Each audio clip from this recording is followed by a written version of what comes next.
Today we're going to explore what a local LLM could do for you in your projects. To begin, we're going to install Ollama from ollama.com, which will give us an easy way of running local LLMs on our machines. Once installed, we're going to create a directory and we're going to jump into VS Code.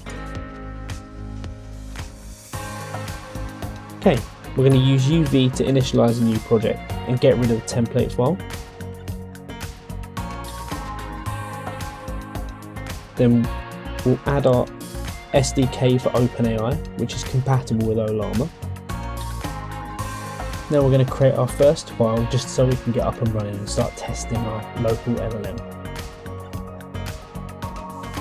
We're going to test this out with DeepSeek R1, so we're going to pull it using Ollama pull DeepSeek R1.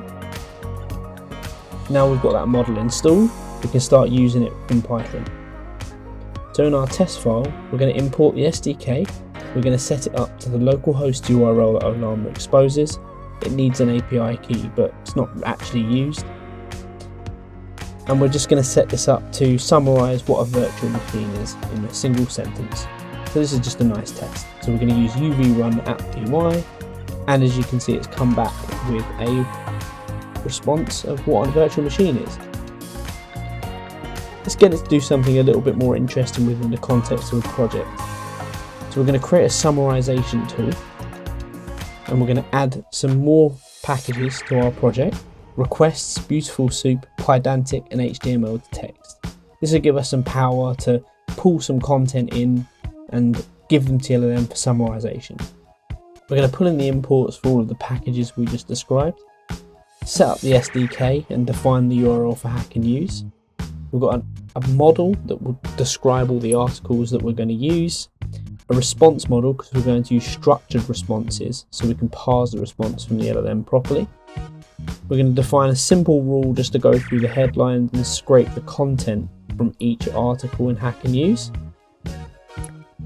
And then finally, we're going to loop through the articles and ask it to summarize each of the content, and then we can plug it back into our article object and therefore use it further in our project. So using UV run on our new file, UV run summarize py, you can see now it scrapes everything and it's come back with a summary. And we've only tested it with one here, but you can see now we have the article object populated, we have a title, the link to it, and a concise summary. So now you can get a feel what these local LLMs can really do for you.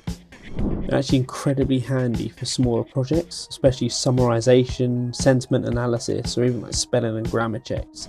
They're not so good at fact checking, but they could be really useful for picking up extracts or something very privacy focused. That's all we've got time for today, so don't forget to comment and subscribe, and we'll see you again soon.